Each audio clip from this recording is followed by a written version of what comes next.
Yo, yo, yo. What to do, everybody? This is your boy, the Black Gandhi, bringing y'all another video today. I wasn't even gonna make this video today, honestly.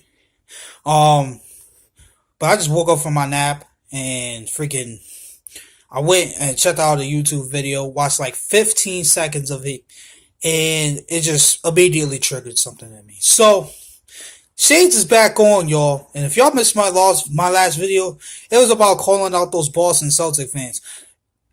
Think of this as kind of like a part two, right? And here's the reason being, which I'm gonna do a separate video on, giving my take on it. And that was last night. Russell Westbrook got a new teammate.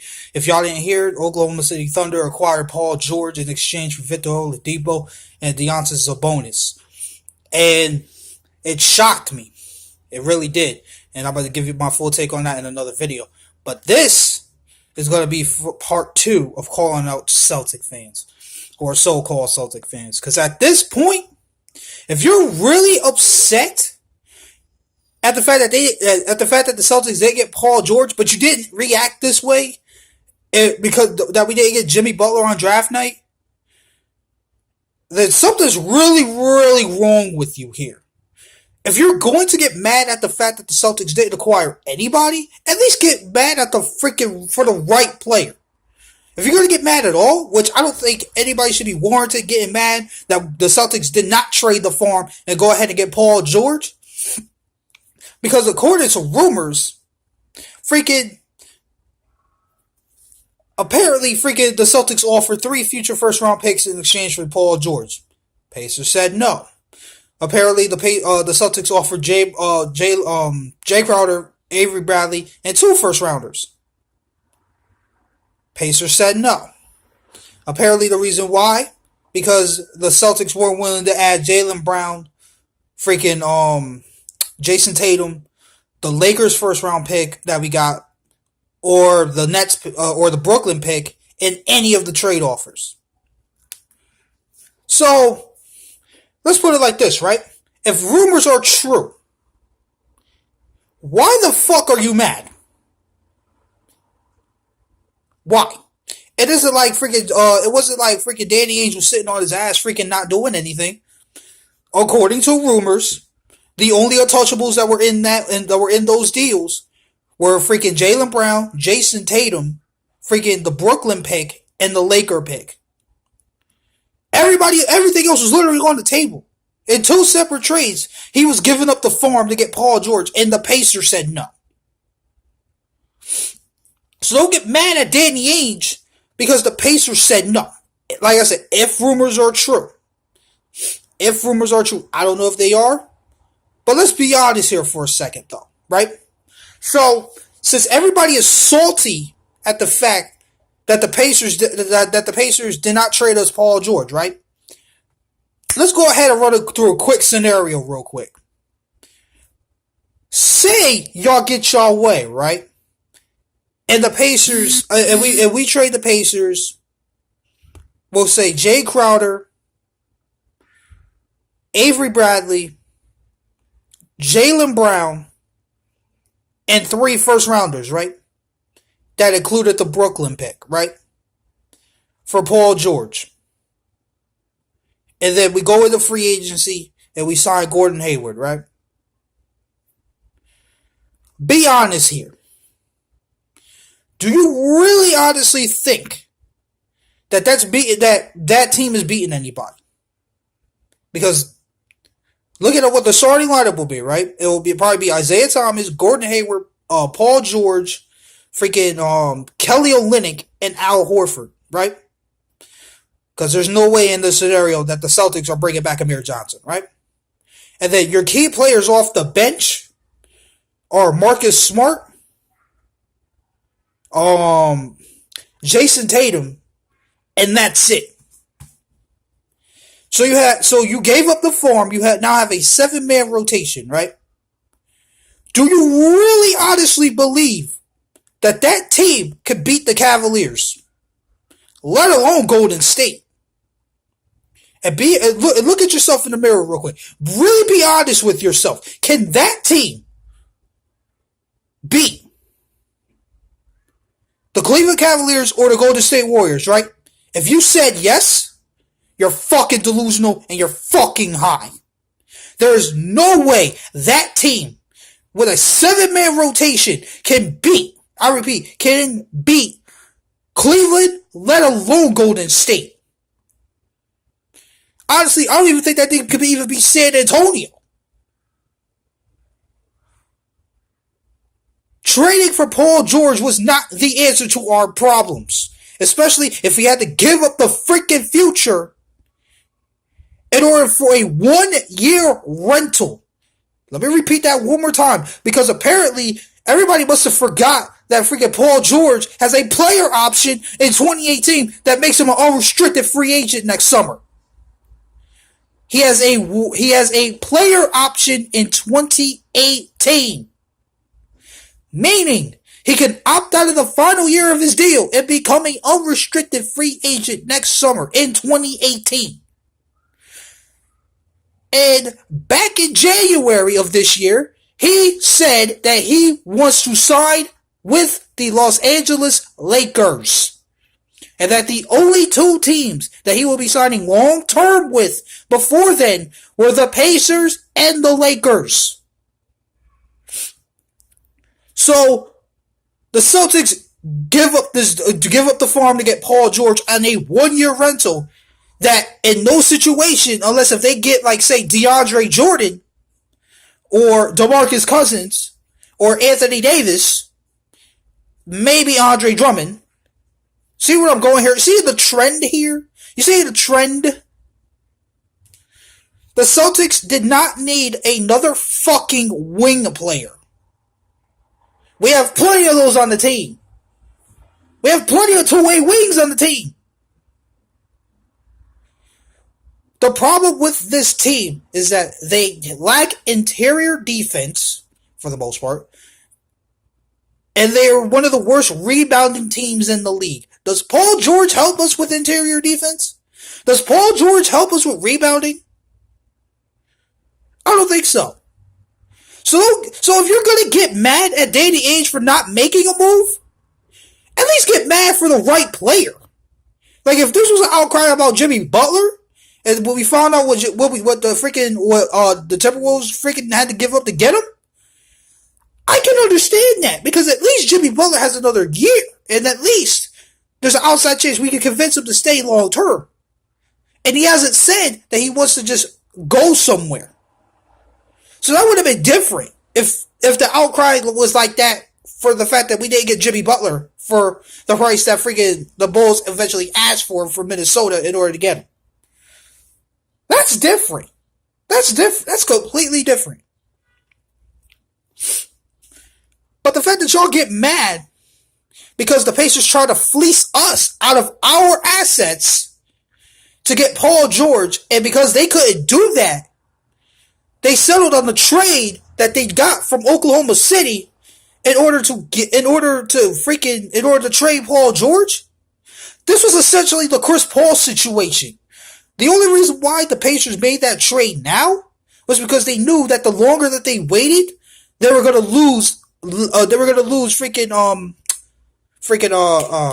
what's the word I'm looking for here? I forgot the word I wanted to use. But they were going to lose leverage. There we go. They were going to lose leverage in terms of dictating what they were going to get for him. They were probably going to get a similar package now that they would have gotten. They would probably got a similar package at the trade deadline that they got now. They tried to fleece us of our assets, and we weren't going to bite on a 1-year rental that was not going to give us a championship. So they settled on the best possible trade that they could get, which is honestly not that bad of a trade for them. And for OKC, especially for OKC, which I'll cover that in another video. But anyway, so at the end of the day, I'm very happy that Danny Ainge did not get fleeced and freaking decided to do this deal for Paul George on a 1-year rental. And in all likelihood, that even if we don't get Gordon Hayward, what's necessarily bad about staying content? last I checked, we were the number one seed last year. We won 53 games. We just came off an Eastern Conference Finals berth. What's wrong with staying pat for a year? What's wrong with that if we don't get Gordon Hayward? What exactly is wrong with putting the team out there that we just put out there? Last I checked, at worst, they're the third seed in the Eastern Conference. At worst, they're a 48-win team. Over the alternative that we go ahead and give up everything to give up Paul George for a year. He leaves and we have nothing. We can't make any kind of trades because we have now we're like everybody else. Now we don't have assets to actually trade. Outside of freaking guys like Jaylen Brown and Jason Tatum. Now we don't have that.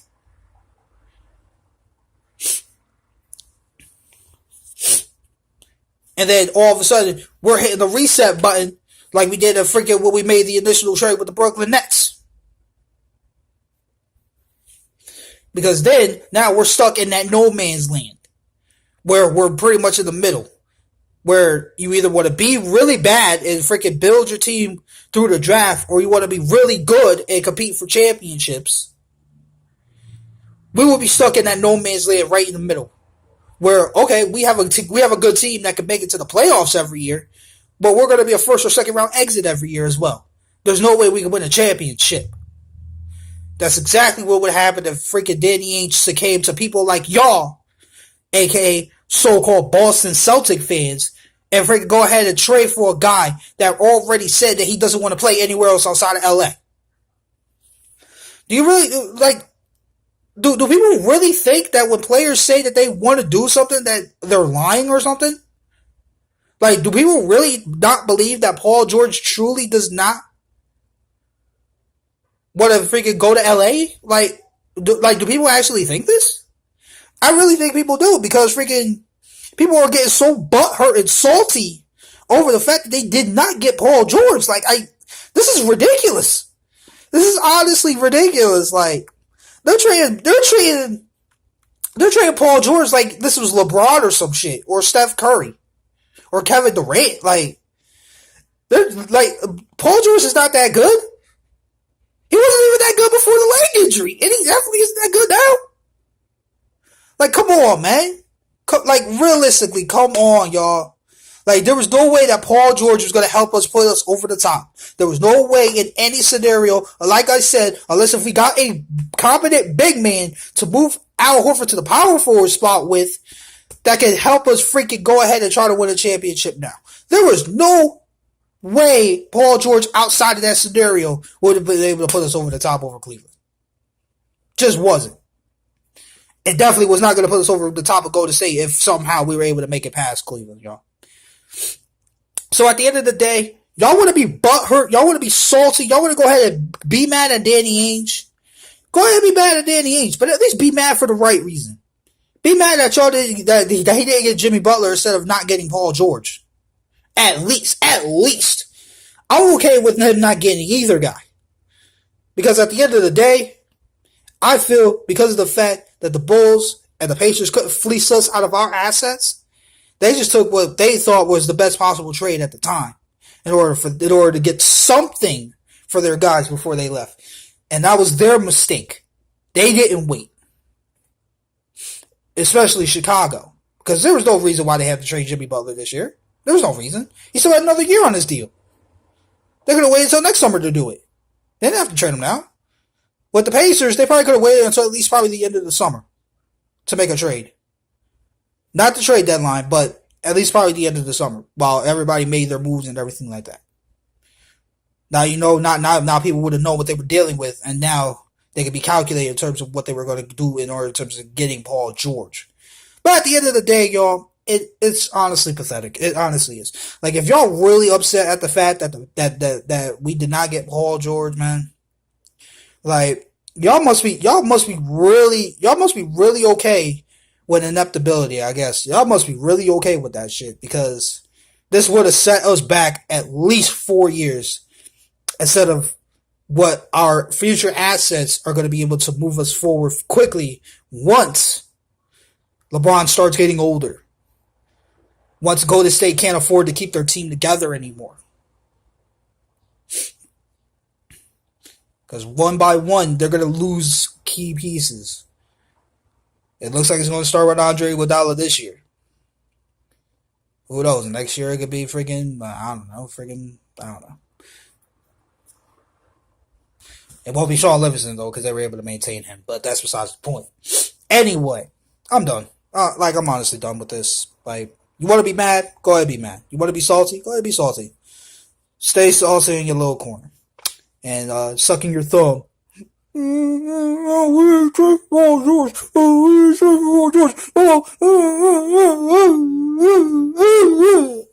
Please.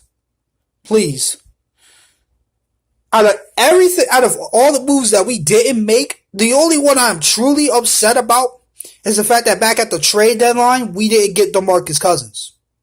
That's the only thing I'm really mad at Danny Ainge about. That's it.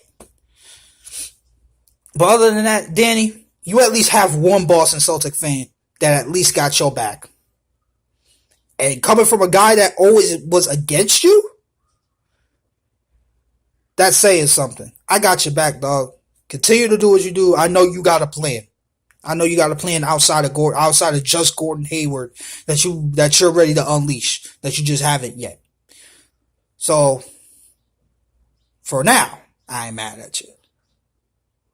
But you do something stupid, truly stupid, then I ain't got your back no more, dog. So that's it, y'all. I'm done, man. So for those fake ass Celtic fans, go ahead and be salty. For those true Celtic fans, just believe that Danny Ainge got something playing outside of Gordon Hayward that he's about to unleash. Don't get mad at him for not trading for freaking Paul George, y'all. So that's it, y'all. Have a great day, everybody. Continue to stay blessed. And as always, this is your boy, the Black Gandhi, signing out. Till the next one. Peace.